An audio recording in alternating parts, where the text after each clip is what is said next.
Hello and welcome to the latest episode of TurboShed, and today we will be putting this 350Z 6-speed manual gearbox into this LS400.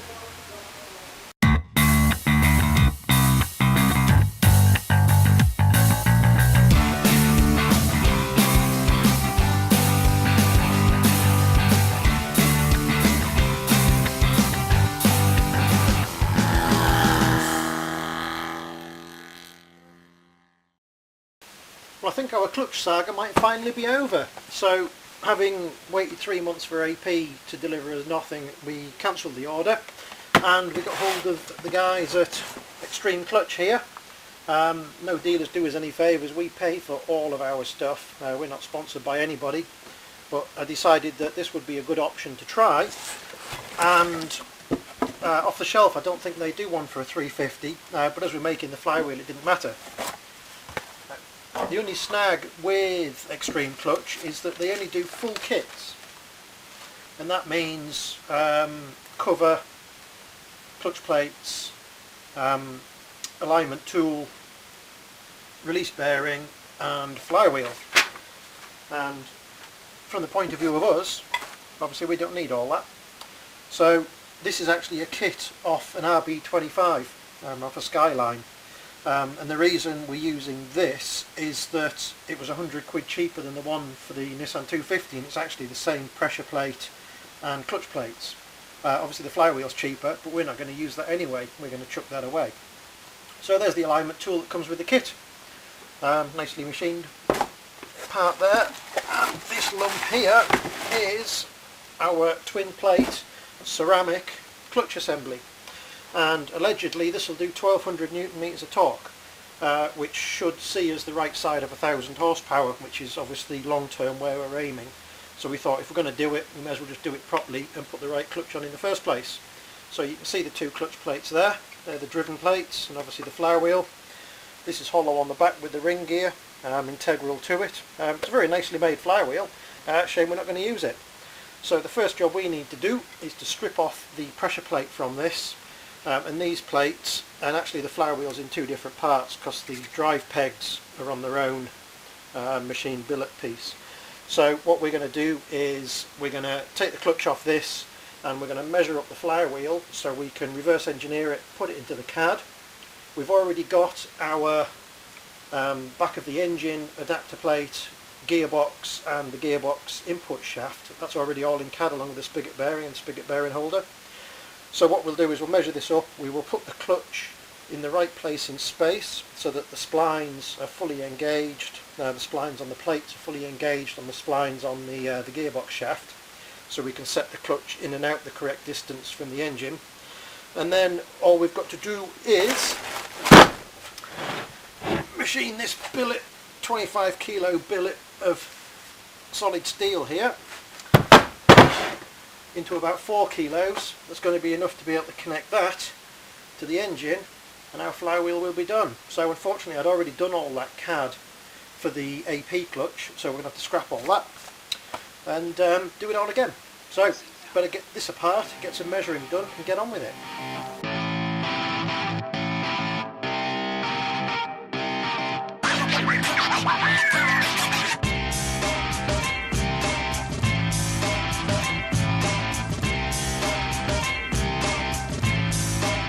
This is the Extreme flywheel, so this is the RB25 one, and what we've got the solid flywheel.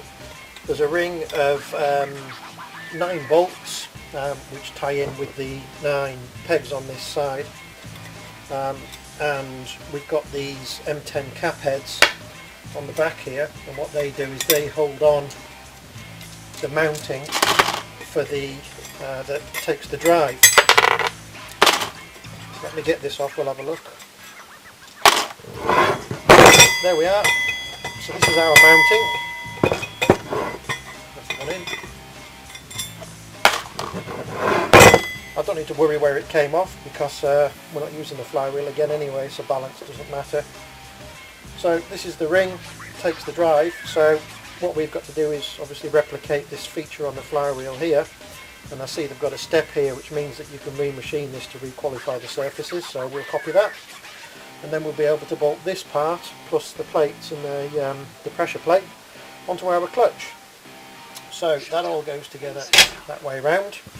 So we'll carry on with our measuring, and obviously we're going to copy these 9 bolts in this pattern to be able to use it on our flywheel.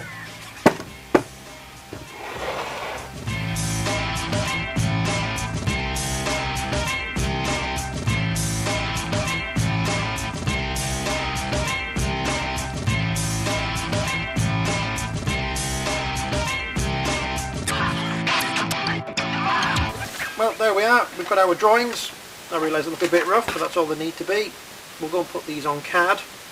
And the other thing I need to do is we need to assemble this up, and we need to make sure that with the clutch and everything else on the flywheel, that it sits at the right distance on the gearbox for the splines. So I'm just going to go and double check that now.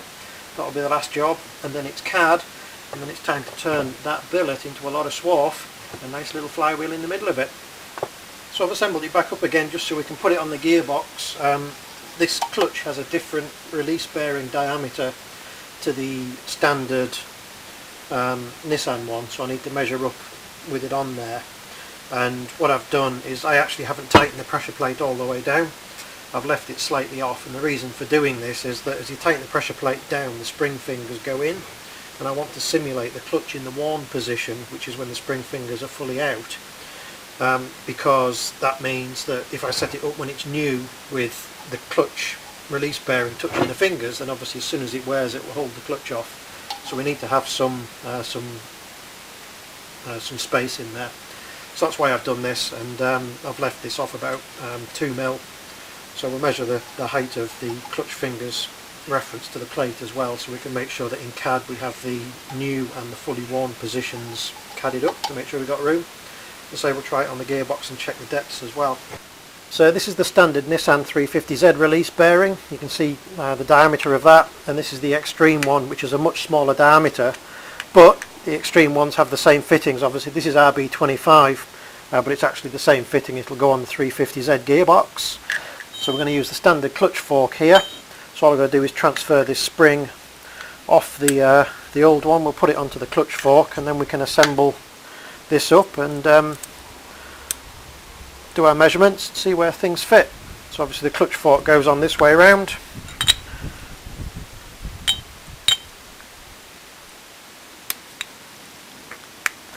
Put the spring in there. There we are. That clips through the gearbox. Goes onto the centre shaft. And we clip the ball joint in eventually.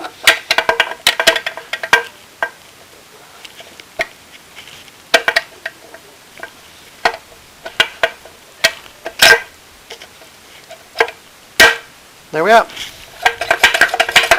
Then we can use the standard clutch actuation. We've got plenty of movement there. And we'll try the gearbox on. Try the clutch on the gearbox and see where it all sits.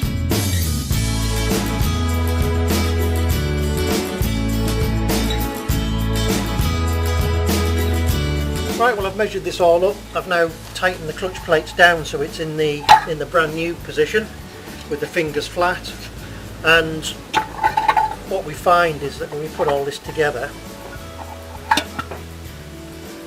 the limiting factor is actually the gearbox side clutch plate touching the spigot that the release bearing runs on, because I've got the slave cylinder on here, and as it's sat at the moment, there's about 6 or 7mm of play at the slave cylinder end. The flywheel is all the way onto the gearbox, which means that that clutch plate is actually touching the end of this shaft here. So the end of that clutch plate there is touching that shaft. So that's our limit, but it's okay, we know where we are. So we need a bit of clearance there. And as the clutch plates wear and the drive plates wear, obviously it moves towards the engine side as everything wears. So if we have it in this new position, everything's sat there, and I have the flywheel about 5mm towards the engine, that should be okay. We should have adequate clearance and we'll still have enough clutch stroke. So next thing to do is to set all that up in CAD and design the flywheel again. So we've got our CAD model open and I've just started doing the outline for the cover. Here's our sketch. I'm going to sit here now, put all this into CAD. So we'll do the cover and the drive plates, then we can put those in the correct place in space. I've already done the assembly here, which you can see in section, which is gearbox adapter, the ring gear, gearbox input shaft, flywheel, spigot bearing holder and all those bits. So I'll put the clutch in space here and then we can make up the flywheel to go between the clutch where it sits and the crank that we've got there. So a bit of CAD work, we'll soon get it done.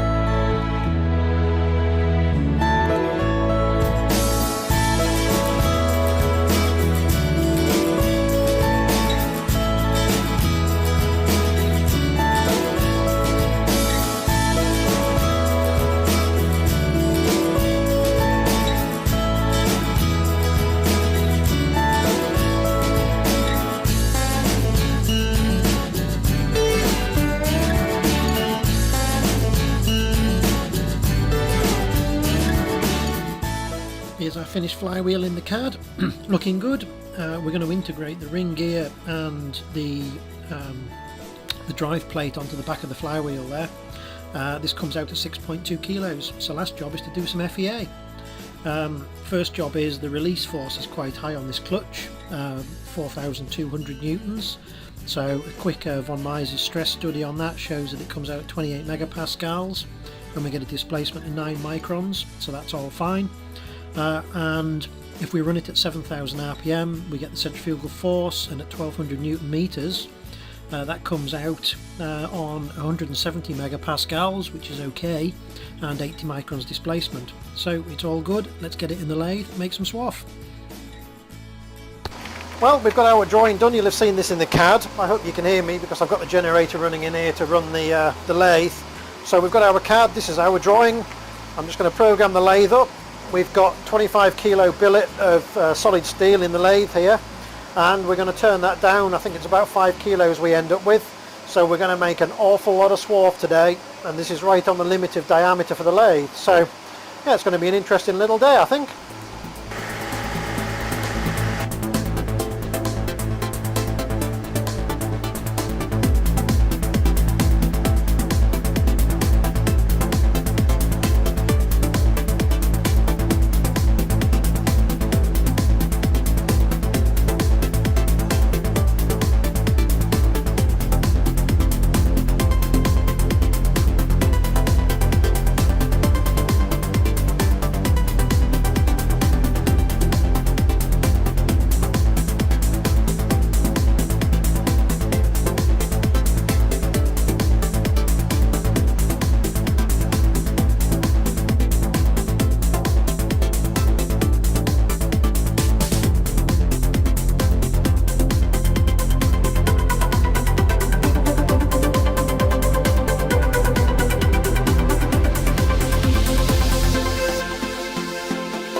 Here we are, here's the first side of our flywheel machined. You can see here we've got our 2mm step, 42mm ID which will go over the crank, and we've done the first face of it. So obviously first thing to do is just to check dimensions and make sure the clutch pack will go on.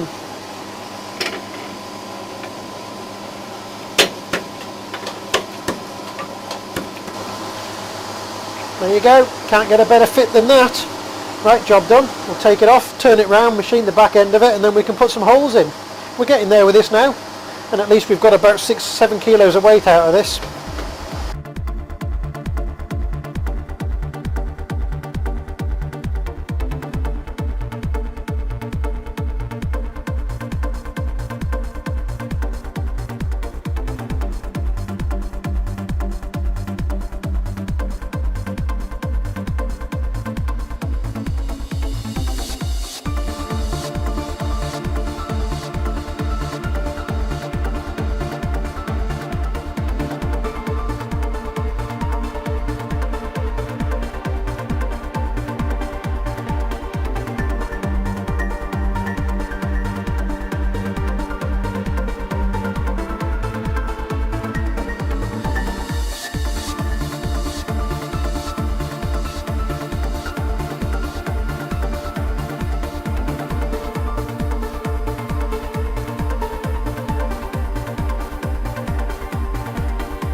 Well, we're finally done with the machining.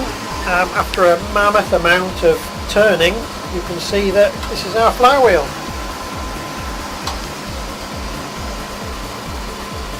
So it's come out very, very nicely indeed. Lovely surface finish, everything's within spec, and there's an awful lot of swarf in this machine now.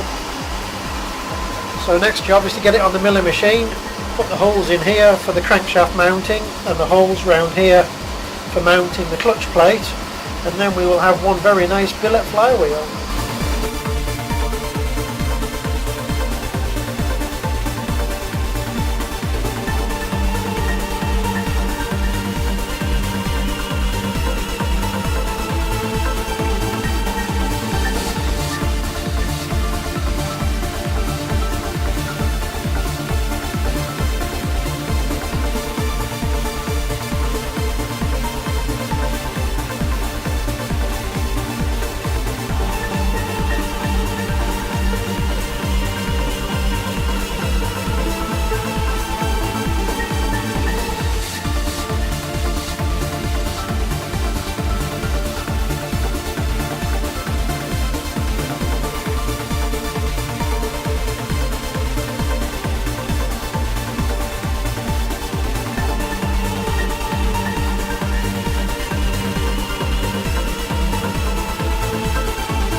Well, unfortunately I seem to have lost the video footage of us machining the ring gear and putting it onto the flywheel. But basically what we did, obviously we want to retain the standard ring gear because that's got the correct pitch and diameter for the starter motor. So what we did is when we machined the flywheel, you'd have seen on the machining we had 8 legs or 9 legs coming off the back of it with a slight spigot on it. We machined the inside of this out of the flex plate, and then we laid the ring gear over the top of the flywheel spigots that we'd machined so everything was true, and we welded it on. simple as that. But what it meant is that by setting this in the correct distance in space and such like, we can bolt the flywheel straight onto the engine, the ring gear. This part of the ring gear is in the original place in space that it was just by having the flex plate, and it means that we don't have multiple plates bolted up where the flywheel goes. So by doing that, we just have the flywheel directly onto the crankshaft with no spacer plates or anything, because as standard these have a spacer plate on the inside and outside of them, and I didn't really want to do that because the more plates you have, the more chance there has of friction and things moving around and such like, so I didn't like that. Anyway, that's what we did with the ring gear. Get this on the car, and flywheel project is finished at last after 3 months, maybe 4. So we've test fitted the clutch and the flywheel onto the car, and it all fits like a glove. Got the ring gear on it, all nice and squared up pretty much. Just need to go and get that balanced, and that'll be all done. As you can see, all just seam welded all 9 of the arms onto it. So that's done, and we test fit the gearbox onto the clutch, and we found that the arm was in the wrong position. So we made this spacer here, this 9mm space, to go on the pivot, and this pivot screws into there, like that, and then this arm is now in the middle of its travel, which means it should be in the perfect place. So it's ready to go on the car. Well, the time has come at last to balance the flywheel. I was going to do it on my mate's wheel balancer, but we set it all up and found out that actually there's not enough mass in the flywheel for the balancer to pick it up. So it's plan B, which is to static balance it. So I've made a mandrel, and I've already got a wheel balancing jig that I use for doing motorcycle wheels and such like. So I've stuck it on there. You can see it's bumbling away in the background. This rig has got almost 0 friction on it. Which, as you can see, it's quite happily just rolling away slowly there. So all I'm going to do is statically balance the flywheel with the tang drives for the plates. Then I'll put the pressure plate on, do the same again, make sure that's okay, and then we can actually get this in the car and get it running. Right, so obviously static balancing, it's quite easy. We just put it on here, you set it up in various locations and look for the heavy spot, which will go to the bottom. I'll stick a little bit of weight opposite that, get it all balanced, make sure it's okay, and then when that's right I will drill holes opposite where the weights were and take the weights off, because obviously I don't want loose weights or weights that could come off. But looking at the way things are at the moment, this is pretty close, which I would expect being machined from billet.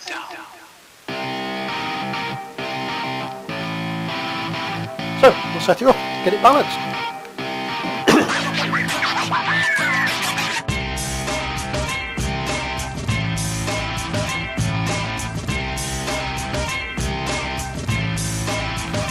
Well, as you can see, statically, it's actually spot on as it is, and I haven't put any weights or anything else on this. I can stop that in any position on the jig, and it doesn't fall backwards and forwards. Well, there we are. This has been another marathon project, as everything on this Lexus seems to be, but there we are. The flywheel is finished. It's time to fit it to the car with the adapter plate, put the gearbox in, make the prop shaft and get this old girl running. So join us next time when we should complete Project Gearbox.